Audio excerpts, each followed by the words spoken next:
It's me again. Today's date is Thursday, November 17th. But you're probably seeing this on Friday, November 18th, because it's like 9:30 at night here.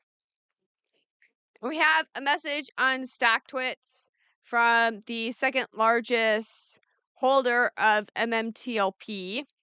And I'll pull it up here and I'll read it for you. A dramatic reading.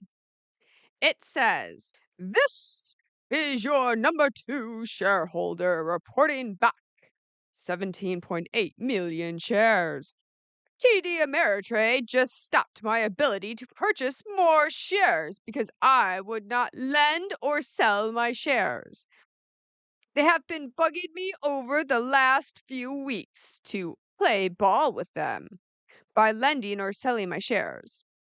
Other fellow holders have given me a similar story. Bottom line, this tells you there are not enough shares to clear TD's books. This only explains why the limit ask continues to rise and is now above 350. They are doing this to understand the cost for the shares they need to close out shorts, if necessary. In my opinion, do not lend out shares and do not set sale limit orders with stop losses or trailing stops. The stock price will start to move violently up and down in an attempt to shake your confidence and grab your shares. Know what you hold. Go for the gold. This is not financial advice, just one person's opinion. Good luck to all. Stay strong." So this person, Will, has stated that TD has stopped their ability to purchase more shares because they have so many shares. TD wants to lend them out or wants this person to sell their shares. Will says, "No way." And TD says, "Well, you can't buy anymore. Sorry, you can't buy anymore."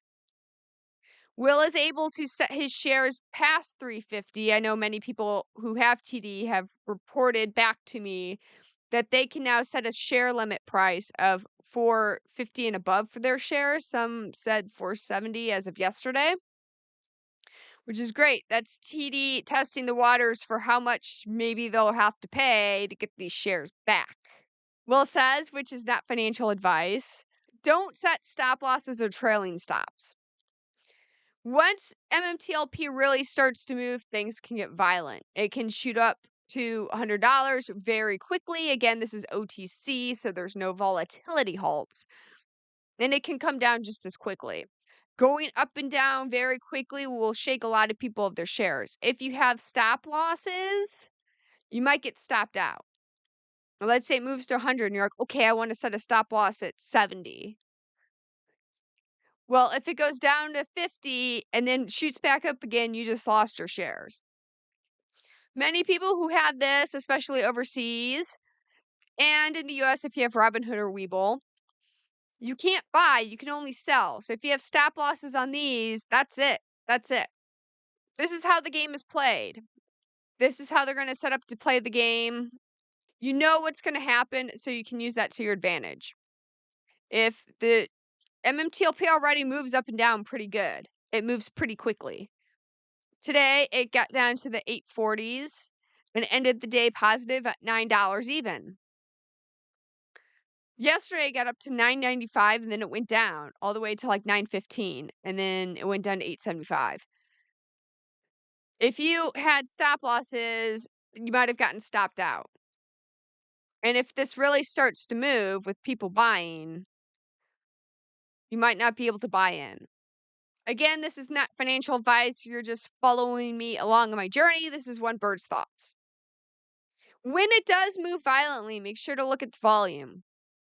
If you're only seeing 5 million shares, if it's going to $100 or your 5 million shares traded that day, but if you start to see lots of volume that day, like 50 million, this is why you should watch volume, watch turnover rate. A lot of people on StockTwits have been reporting the turnover rate.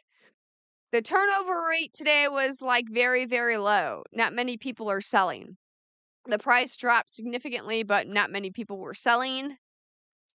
Hence, is this really dropping because people are selling, or is this dropping because market makers are walking it down, trying to get you to sell? There's quite the spread on the bid and ask price, and that's how they get it to walk up really fast or walk down really fast. That's why OTC is very wild. There's wide spreads, it can move up and down quickly, there's no volatility halts. This is the playing field that we're on right now. Me personally, I don't have any stop losses in this. Again, my sell limit prices start in the triple digits now.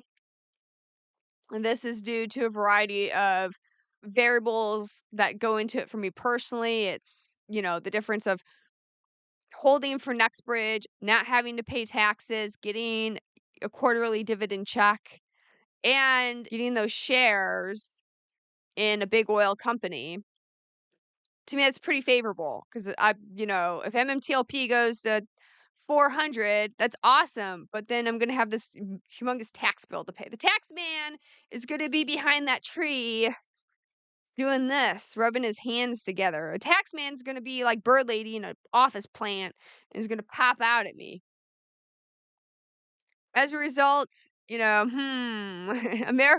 fine tradition of keeping the tax man at bay. That's like the one thing, well, one of the two things certain in life is taxes. How to keep that tax man at bay. We can keep the tax man at bay a bit better than we can at the other certainty at life. This is just what I'm doing. And as you can see, Will, that's what he's doing. He's the second largest shareholder. I've also had quite a few people message me. They realized that they were on margin. They switched to cash account. All of a sudden, they get calls from their brokerages. Hey, you want to lend out your MMTLP? They switch to cash, so they don't lend out their MMTLP, and all of a sudden they get calls. Hey, you want to lend out that MMTLP and make some money? To which they say, no. I'm getting very excited as time marches on. Remember, have a plan ready. Remember your training. Maybe put your plan right next to your screen so you have it there because you might get caught up in the minute. You might see it drop down quickly before it pops back up and say, oh no, maybe I should sell. But remember, MMTLP can do this quite quickly. Hence, I have a plan. If my price goals, I have several different stepping goals of prices. If my price goals aren't met with the MMTLP run up, then I hold into next bridge happily because I want to keep that tax man behind that tree or in that bush. Okay, guys, something to consider today. Quick video. Today's drink is some plum wine. I actually made this wine. This is my own wine that I made. I actually made it back in 2012, so it's 10 years old. And it tastes like it did get hot, but it's not too bad overall. And I have like 3 gallons of it. You could distill this plum wine and make homemade slivovitsa, which is plum brandy if you're Czech or maybe Polish. They also drink slivovitsa. Okay, guys, that's it for today. No S1 approval yet. Time is ticking. I think we're getting closer. As soon as that S1's approved, I'll make a video. I will see you soon. Goodbye.